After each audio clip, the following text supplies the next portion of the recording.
Assalamualaikum warahmatullahi wabarakatuh. Perkenalkan, kami dari kelompok 3 yang beranggotakan saya sendiri, Eka Miati dan Umi Hidayah. Di sini kami akan mempresentasikan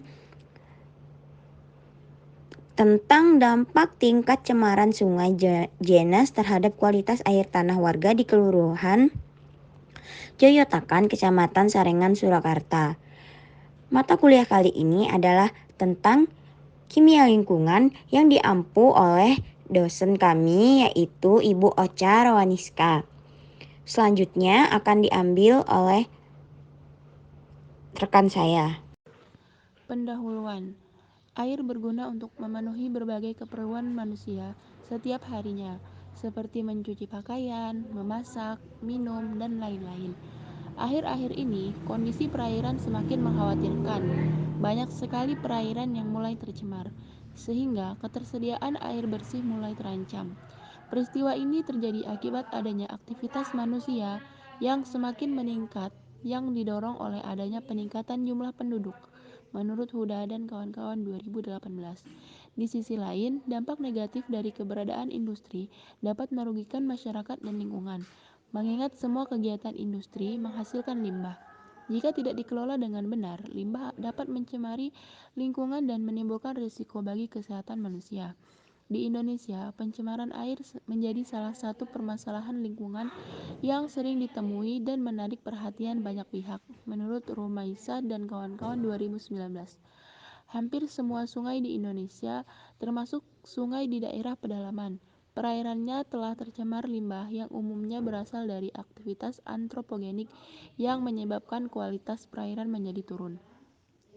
Surakarta dapat dikatakan sebagai salah satu kota yang di dalamnya terdapat banyak industri, seperti industri alkohol, tekstil, tahu, dan sebagainya menurut Darmawan dan kawan-kawan 2018. Hal tersebut didukung oleh letak wilayahnya yang strategis, yakni berada di titik persimpangan antara Jawa Timur, Jawa Tengah, dan daerah istimewa Yogyakarta. Sehingga tidak heran jika banyak pengusaha yang tertarik untuk mendirikan pabrik atau memulai usaha di kota ini. Kurang lebih terdapat 9 sungai yang kondisi perairannya mengkhawatirkan, yakni Sungai Pepe, Sungai Kalianyar, Sungai Boro, Sungai Gajah Putih, Sungai Brojo, Sungai Bengawan Solo, Sungai Jenes, Sungai Wingko, dan Sungai Premulung, menurut Tamami 2020. Sungai Jenes merupakan salah satu anakan Sungai Bengawan Solo yang terletak dekat dengan daerah Laweyan, Kota Surakarta. Sungai Jenes dianggap sebagai salah satu saluran air yang aliran airnya dimanfaatkan secara luas oleh masyarakat dan industri di sekitar perairan di daerah aliran sungai tersebut. Menurut Ruli dan Yuwono 2020, salah satu industri yang paling terkenal di sekitar Jenes adalah industri batik. Keberadaan industri ini membawa banyak manfaat bagi perekonomian masyarakat, menurut Firdausya et al. 2020. Namun, selain manfaat yang diberikan, industri juga memiliki dampak negatif terhadap lingkungan, yaitu adanya limbah produksi yang dibuang begitu saja ke air sungai tanpa ada penanganan yang menyebabkan pencemaran air. Selanjutnya, tujuan. Penelitian ini memiliki tujuan untuk mengetahui kualitas air di Sungai Jenes dan pengaruhnya terhadap kualitas air tanah warga di Kelurahan Joyotakan, Kecamatan Sarengan, Surakarta.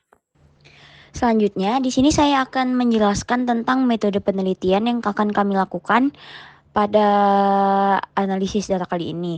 Metode penelitiannya adalah metode penelitian yang digunakan yakni metode analisis deskriptif kualitatif. Lokasi dan waktu penelitian. Penelitian ini dilakukan di aliran Sungai Jenes yang berada di Kelurahan Joyokatan, Kecamatan Serengan, Kota Surakarta. Lokasi penelitian secara geografis terletak pada koordinat 7,5 59326 sampai angka sudah ditentukan. Penelitian ini dilaksanakan pada bulan Mei. Berikut adalah lokasi penelitian dalam peta Kota Surakarta. Selanjutnya, adapun alat dan bahan yang digunakan dalam penelitian ini. Alat-alat yang digunakan dalam penelitian ini yaitu alat pengukuran parameter air berupa limbah, alat tulis, alat dokumentasi, dan tisu. Sementara itu, bahan-bahan yang digunakan dalam penelitian ini Ada Aquades, sampel air dari beberapa titik penelitian, sampel air tanah, dan data primer dari hasil pengukuran kualitas air. Nah, selanjutnya ada analisis data. Data yang telah diperoleh selanjutnya dianalisis dengan menggunakan metode analisis deskriptif kualitatif. Adapun data dianalisis berdasarkan data hasil pengamatan dan wawancara secara langsung. Wawancara dilakukan menggunakan metode random sampling pada warga Kelurahan Joyotakan. Selain itu, tambahan informasi data penelitian juga diperoleh dari penelitian-penelitian terdahulu. Adapun data kualitas air sungai dianalisis menggunakan Peraturan Pemerintahan Nomor 22 Tahun 2021 tentang perlindungan dan penyelenggaraan lingkungan hidup dan kualitas air tanah dianalisis menggunakan Permenkes Nomor 32 Tahun 2017 tentang standar baku mutu kesehatan lingkungan dan persyaratan kesehatan air. Selanjutnya adalah hasil dan pembahasan. Gambaran wilayah penelitian, titik lokasi pengambilan sampel untuk penelitian air sungai berada di aliran Sungai Jenes yang bertetapan di Kelurahan Joyokarta, Kecamatan Serengan, Kota Surakarta yang berbatasan langsung dengan Kabupaten Sukoharjo. Kota Surakarta dikenal sebagai pengusaha batik dengan industri yang didominasi oleh usaha kecil menengah. Menurut penelitian yang dilakukan pada Dinas Lingkungan Hidup Kota Surakarta pada tahun 2017, Sungai Jenes memiliki kandungan chemical oxygen demand atau COD yang telah melebihi ambang batas yang ditetapkan oleh pemerintah.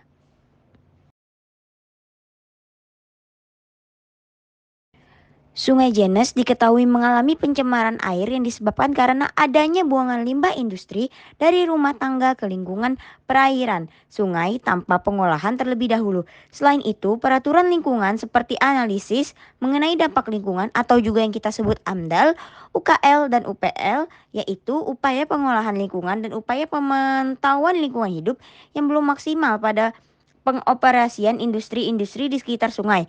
Secara umum, peningkatan pencemaran air Sungai Jenes dan penurunan kualitas air permukaan disebabkan oleh kemampuan industri kecil untuk mengolah limbah secara terbatas. Analisis sungai air Jenes, sampel air diambil di daerah sungai tersebut dan dilakukan pengujian untuk beberapa parameter yakni suhu air, kekeruhan TDS dan pH dan DO. Sampel air diambil di daerah Joyotakan, Kota Surakarta. Kemudian dengan menggunakan alat Horiba, sampel tersebut dilakukan pengujian untuk beberapa parameter, yakni suhu air, kekeruhan, TDS, pH, dan DO. Hasil pengujian ditunjukkan pada tabel 1. Pada grafik suhu, terlihat bahwa air Sungai Jenes memiliki suhu berbeda tipis antara satu titik dengan titik lainnya, yakni dengan rata-rata suhunya 30,4 derajat Celcius. Pada baku mutu kualitas air pada PP nomor 22 tahun 2021 tentang penyelenggaraan perlindungan dan pengelolaan lingkungan hidup, suhu air normalnya adalah antara 28 sampai 32 derajat Celcius.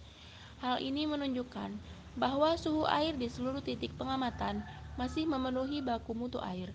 Dengan hasil pengukuran parameter suhu tersebut masih sesuai dengan standar baku mutu air. Kemudian pengukuran parameter turbidity atau kekeruhan. Sungai Jenes juga memiliki perbedaan pada tiap titik. Di antaranya pada titik 1 adalah 50,9, titik 2 adalah 57,9, dan titik 3 adalah 72,8. Dari hasil yang didapatkan, menunjukkan bahwa Sungai Jenes pada saat ini dalam keadaan sangat keruh. Sehingga hal tersebut menandakan bahwa keadaan Sungai Jenes sangat tercemar dan sangat tidak layak digunakan untuk keperluan sehari-hari, terutama untuk dikonsumsi. Kekeruhan Sungai Jenes dapat dilihat secara kasat mata dengan perubahan warna pada aliran sungai menjadi hitam. Kemudian TDS, parameter total padatan terlarut, dihasilkan pengukuran dengan berbagai nilai, yakni untuk titik 1 adalah 1080, titik 2 adalah 729, dan titik 3 adalah 615, dengan standar baku mutu pada angka 1000 mg per liter. Maka, kondisi tersebut termasuk kualitas yang tercemar, karena salah satunya melebihi standar baku mutu TDS tersebut. Ketika nilai TDS dalam air tinggi, maka kadar zat yang terlarut di dalamnya juga akan tinggi, yang berarti kualitas air semakin buruk. Kemudian nilai DO atau dissolved oxygen merupakan nilai parameter yang menunjukkan jumlah oksigen O2 yang terdapat pada suatu perairan. Menurut Arwan dan Siahaan 2017, di lokasi pengamatan Sungai Jenes memiliki masing-masing pada titik 1 adalah 3,43 mg per liter, titik 2 10,70 dan titik 3 adalah 1,84. Di sepanjang Sungai Jenes terdapat industri batik yang dapat mencemari air sungai. Peningkatan nilai DO disebabkan oleh adanya sedikit polusi organik dan terjadinya turbulensi air. Menurut Wahyu Ningsih dan kawan-kawan 2020, nilai DO yang semakin besar akan semakin memperlihatkan bahwa kualitas air semakin baik. Selanjutnya, pada hasil pengamatan dan pembahasan analisis area tanah, kualitas area tanah dipengaruhi oleh beberapa faktor, baik faktor fisik, kimia, dan biologi, menurut Guven dan Mawardi 2019. Sampel area tanah yang digunakan dalam penelitian ini diambil dari beberapa sumber penduduk setempat yang berada di sekitar sungai dengan jarak kurang lebih 500 meter hingga 1 km dari Sungai Jenes. Sampel kemudian diuji dengan beberapa parameter antara lain suhu, kekeruhan, TDS, pH, dan DO menggunakan alat Horiba. Area tanah dari sumber ini banyak dimanfaatkan oleh warga untuk keperluan kebersihan dan sanitasi seperti mandi, mencuci, dan lain sebagainya. Dari hasil pengujian diperoleh data pada tabel 2. Nah, pada tabel 2 bisa dilihat sampel 1, sampel 2, sampel 3, sampel 4 memiliki perbedaan mulai dari suhu, kekeruhan, TDS, pH, dan DO. Pada data penelitian ini diolah pada tahun 2022. Selanjutnya, bisa dilihat pada gambar grafik suhu di samping. Dari diagram batang di atas terlihat bahwa hasil pemetaan suhu untuk sampel 1 adalah 31,70 derajat Celcius, sampel 2 30,70 derajat Celcius, sampel 3 30,78 derajat Celcius, dan sampel 4 30,39 derajat Celcius.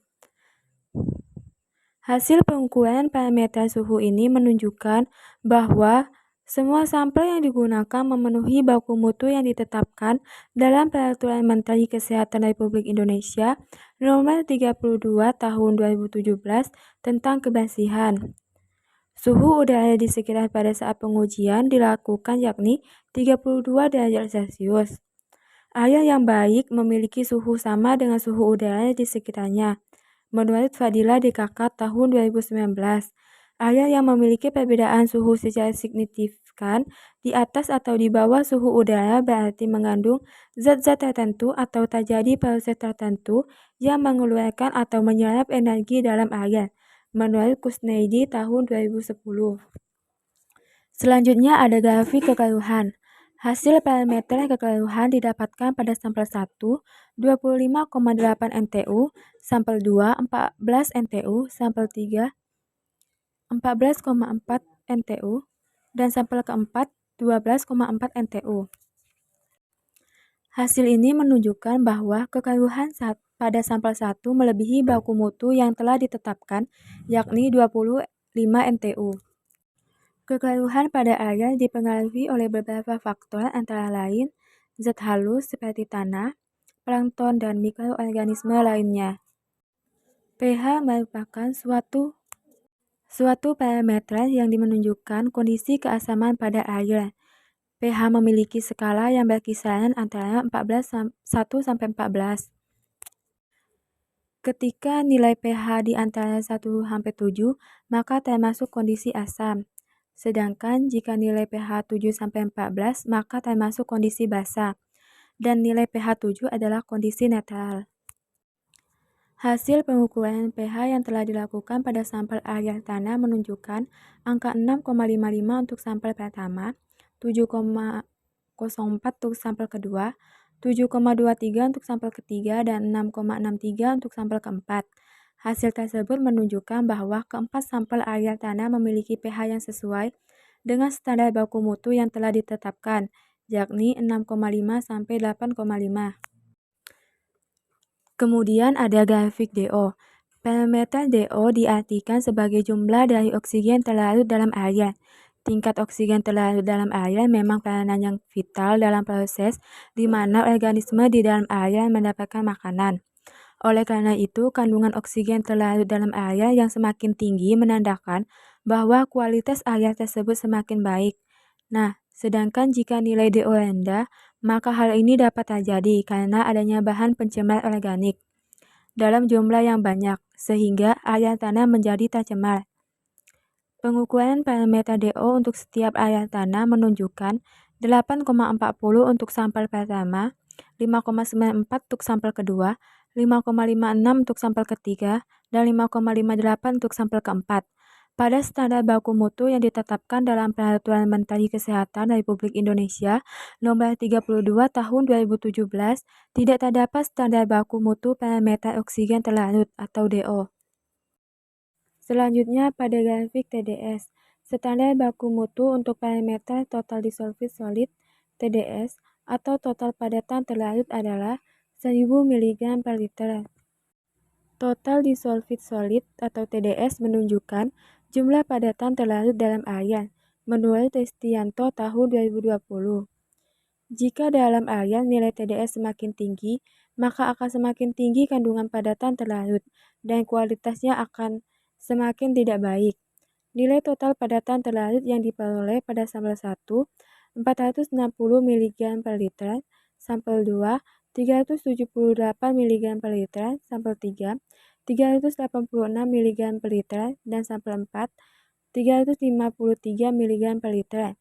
Dari hasil tersebut dapat disimpulkan bahwa semua sampel air tanah berada di bawah baku mutu air yang ditentukan dan sampel air yang digunakan masih berkualitas baik.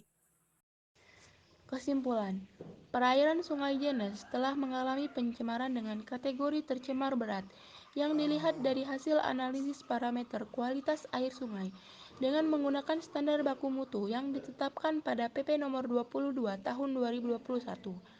Adanya pencemaran ini tidak memberikan dampak pada kualitas air tanah milik warga yang ada di sekitar Sungai Jenes, tepatnya di Kelurahan Joyotakan.